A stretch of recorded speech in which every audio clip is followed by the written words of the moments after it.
नमस्कार दोस्तों, कैसे हैं आप? आशा करता हूँ कि आप काफ़ी अच्छे होंगे। हमारे इस सरकारी कर्मचारी हब में आपका हार्दिक स्वागत है। तो केंद्रीय कर्मचारियों के लिए वो चीज़ जारी कर दी गई जो काफ़ी टाइम से जो है केंद्रीय कर्मचारी मांग कर रहे थे और एक सब्र का बांध टूट रहा था उनका। लेकिन कल जो है रेट्स सीपीसी के रिगार्डिंग एक बहुत बड़ी घोषणा की गई, वो हमको दिखाऊंगा आपको और उसका सारा प्रूफ आपको दिखाऊंगा। 7 सीपीसी से कुछ पॉइंट ज़्यादा यहाँ पर आपको मिलने जा रहा है, तो पूरी खबर देखिएगा। अगर आप चैनल पर नए हैं, चैनल को आप ज़रूर सब्सक्राइब कर लें, साथ में आप घंटे का निशान दबा दें ताकि आने वाली वीडियो की नोटिफिकेशन आपको मिल सके, उसका फ़ायदा सबसे पहले आप ले पाएँ। तो सारी इन्फॉर्मेशन तो बताऊंगा, जो मैं ऑर्डर दिखाऊंगा कोशिश करूंगा कि आपको डिस्क्रिप्शन बॉक्स में उसका लिंक दे दूं, वहां से आप उसे डाउनलोड कर सकते हैं और पूरा उसे पढ़ सकते हैं। तो चलिए इस वीडियो को हम स्टार्ट करते हैं। पहले न्यूज़ की तरफ बढ़ते हैं।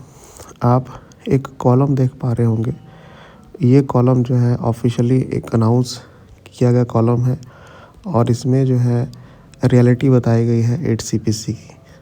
लास्ट वाली न्यूज़ जरूर दिखिएगा जो सरकार की तरफ से घोषणा हुई है।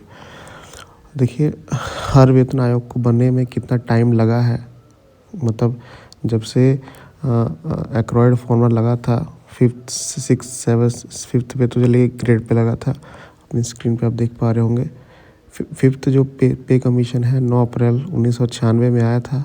इसको लगभग 10 महीने लगे थे बनने में, ठीक है। और फिटमेंट फैक्टर 1.7 रखा गया था। और वैसे ही जब 6 सीपीसी आया, इसको बनने में 16 महीने लगे थे और इसके लिए फिटमेंट फैक्टर 1.86 रखा गया। 7 सीपीसी में इसको 21 महीने लगे और फिटमेंट फैक्टर 2.57। अब ट्रेंड देख पा रहे होंगे, जैसे जैसे वेतन आयोग नया आ रहा है, जो बनने की डेट है, मतलब लगभग जितना वेतन आयोग में लगता है वो टाइम बढ़ता जा रहा है। पहले 10 महीने, 16 महीने, फिर 21 महीने, और बताया जा रहा है कि 8 सीपीसी में भी कम से कम 21 महीने लगने वाले हैं। मतलब एक लंबा इंतज़ार जो है केंद्रीय कर्मचारियों को करना पड़ेगा, ठीक है। तो जैसे चीज़ें चल रही हैं वैसे ही चलेंगी, ऐसा नहीं कि कोई बदलाव होने वाला है। ये कॉलम ये जो छपा है ये बहुत कुछ बता रहा है 8 सीपीसी के इतिहास के बारे में और फ्यूचर के बारे में, ठीक है। तो इसको आप ज़रूर पढ़िएगा, मैं डिस्क्रिप्शन बॉक्स में ज़रूर इसे दे दूँगा। चलिए आगे बढ़ते हैं अगली न्यूज़ की तरफ। अगली न्यूज़ जो है आपके महंगाई भत्ते को लेकर है।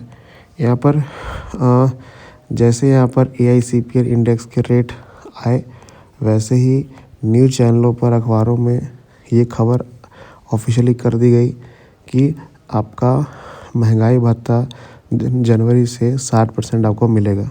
मतलब इसको कंफर्म कर दिया गया है कि 2% की बढ़ोतरी यहाँ पर होगी और यही जो है 60% आपका फिटमेंट फैक्टर बनाने में यूज़ होगा। अपनी स्क्रीन पर आप देख पा रहे होंगे, सब कुछ लिखा गया है कि केंद्रीय कर्मचारियों के लिए खुशखबरी, 1 जनवरी 2026 से उनके महंगाई भत्ते में 2% बढ़ोतरी होगी।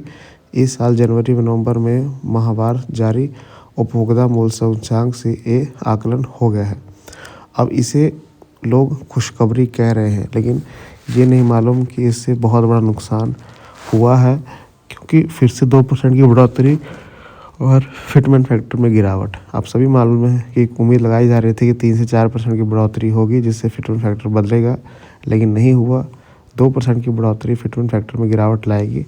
अब अगर सरकार बहुत कम बढ़ोतरी देती है, 20% बढ़ोतरी देती है, तो आपका फिटमेंट फैक्टर जो है 2 से नीचे ही रहने वाला है। तो ये कोई खुशखबरी नहीं है, लेकिन न्यूज़ चैनल और अखबार वाले इसे खुशखबरी यहाँ पर बता रहे हैं। ये बड़ी इन्फॉर्मेशन है। अगर आप क्योंकि जब आप देखते थे कांग्रेस के टाइम में जो डीए था 5%, 6%, कभी कभी तो 7% भी बढ़ता था, लेकिन अब ऐसे हालात आ गए हैं कि 1% और 2% के लिए तरसना पड़ रहा है और न्यूज़ चैनल वाले इसे ही खुशखबरी बता रहे हैं। तो क्या 2% से हमारा घर चल जाएगा? ऐसा नहीं है। तो बहुत कम बढ़ोतरी यहाँ पर देखने में आई है। तो ये आर्टिकल जो छपा है और ये जो न्यूज़ चैनल में दिखाया जा रहा है, इसका लिंक आपको डिस्क्रिप्शन बॉक्स में दे दूँगा, वहाँ से आप ज़रूर इसे पढ़िएगा। चलिए आगे बढ़ते हैं। और देखिए, इसका इंतज़ार किया जा रहा था कि जैसे 7 CPC में पैसे लगे थे सरकार के ऊपर बोझ पड़ा था, क्या उतना ही पैसा जो है 8वें CPC में सरकार खर्च करेगी? लेकिन ये जो न्यूज़ छपी है, इसको देखते हुए कुछ पॉजिटिविटी यहाँ पर केंद्रीय कर्मचारियों में आई है। वो पूरी इन्फॉर्मेशन बताऊंगा, ठीक है। देख पा रहे हैं अपनी स्क्रीन पर, यहाँ बताया गया है कि 7 वेतन आयोग में सरकार वित्तीय वर्ष 16-17 में करीब 1.2 लाख करोड़ रुपए का बोझ पड़ा था।